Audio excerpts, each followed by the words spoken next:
understand the purpose of the statute and the historical perspective. Where is the country coming from? There is a question about the consent of the adult, and so that it would seem that we should not be concerned once an adult of female gender chooses to subject herself to FGM, then we shouldn't be worried about that. But there's this whole question about what is consent? What is consent? Is this true consent?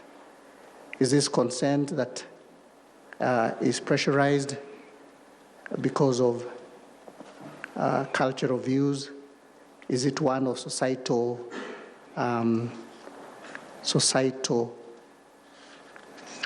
views or pressure? And so it's a difficult question, but I would be interested in interrogating whether the statute deals with the question of consent.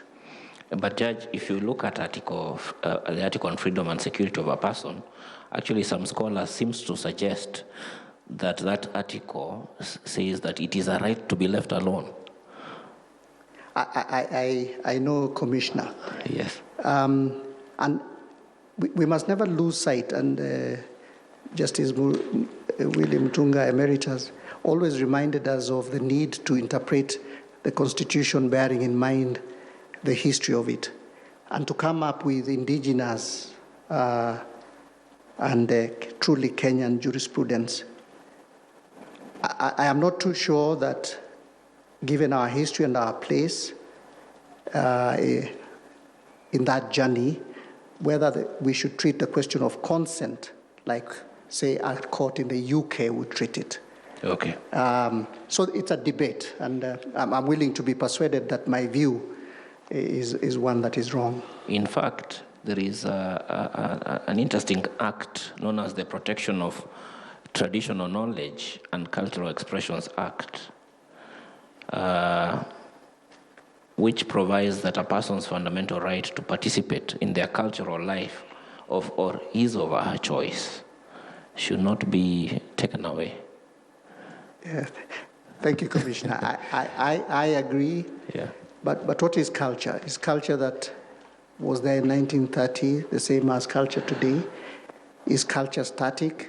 Is it evolving? I'm not too sure that we should be blind to the realities that informed the representatives of the people of Kenya in Parliament to legislate in the manner in which they did. But what is the in respect to the FGM Act? Yes. In respect to the FGM Act. Yes.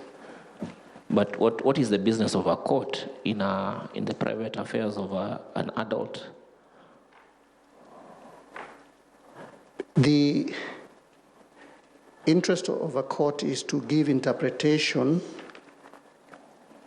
to that right that is truly purposive, one that would give full effect to the right. And again, and I'm sorry I seem to be digging in on these, the question of consent and the place of history in the matter. Okay, thank you. Now I want to ask you another question.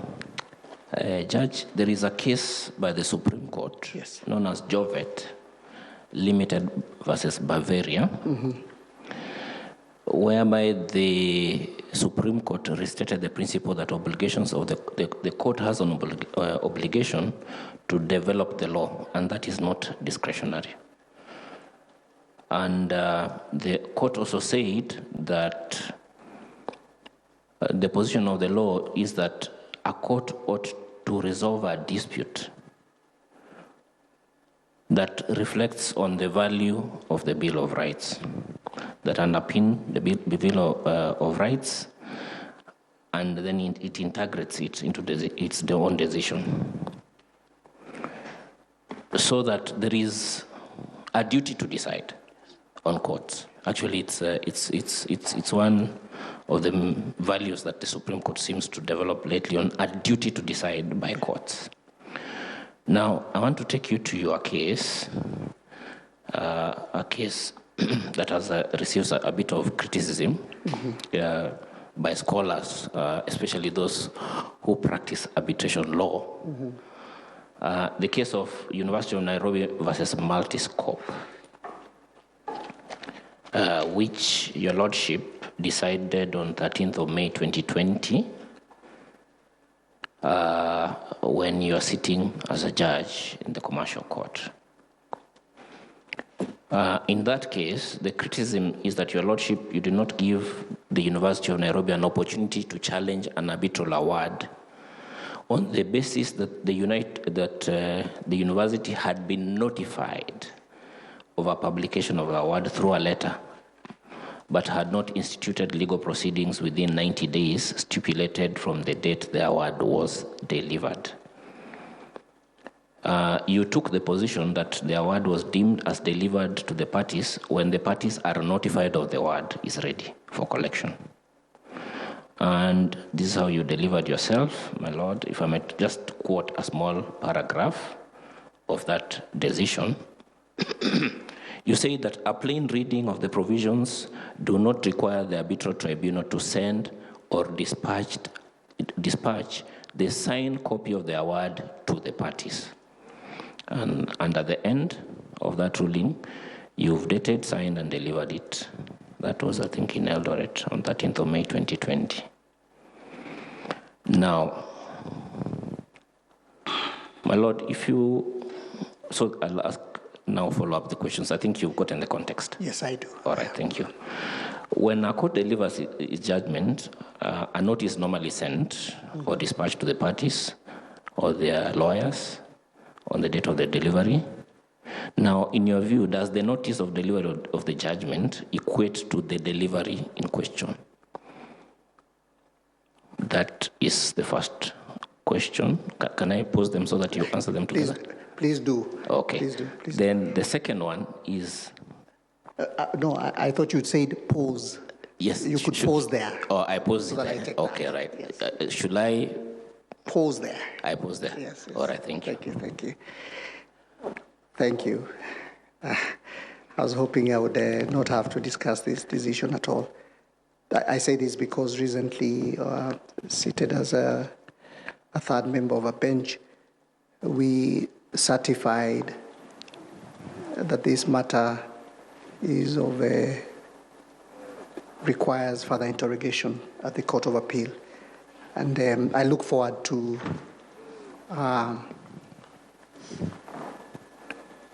hearing what the Court of Appeal would say. The Court of Appeal or the Supreme Court? No, it hasn't come to it's at the... it's the Court of Appeal. Yes, so it's a live matter. Yes. So I don't need to go into it. Yes. No,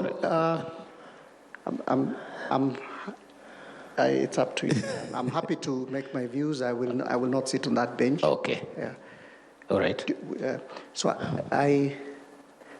let me start, Commissioner, by first looking at the place of arbitration in our architecture of litigation. The place of finality of arbitral proceedings.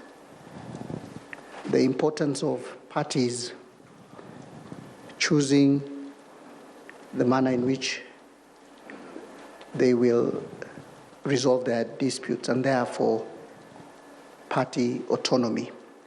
I think we must not lose sight of those in interrogating this question as to what is delivery within the provisions of the Arbitration Act. Now, I may not have had the advantage of reflecting on this matter in the manner in which the critics have since done. I was coming from a place where the law appeared settled that, in fact, delivery meant notification of the award, and this was a line of decisions made by judges, including Nyamu and Ransley. However, even after further reflection, I still think that there's an argument in respect to that could support my position. And let me try, Commissioner, to persuade you. Now, the parties choose that the manner in which they want to deal with their matter is through arbitration. They know the cost of arbitration. They know that there'll be a question as to whether the costs or fees of an arbitrator will have to be paid.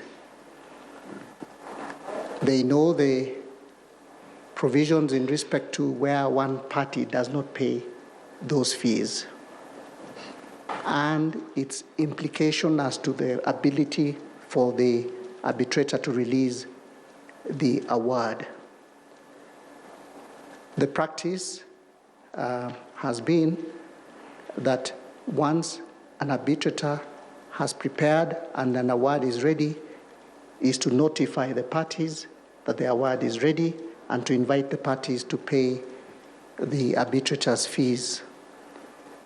I am not aware of any provision that requires the arbitrator to, in fact, deliver physically the award itself, and so invites the parties to collect the award. In respect of this matter, I do recall that Senior Counsel Ngatia himself, who I think represented one of the parties, suggested that we should construe the word delivery from its meaning, I think in the Black's dictionary or something, which meant release or surrendering. So I took it that the question of delivery meant that the arbitrator had notified the parties that the award is ready and was then in a position to release the award to the party.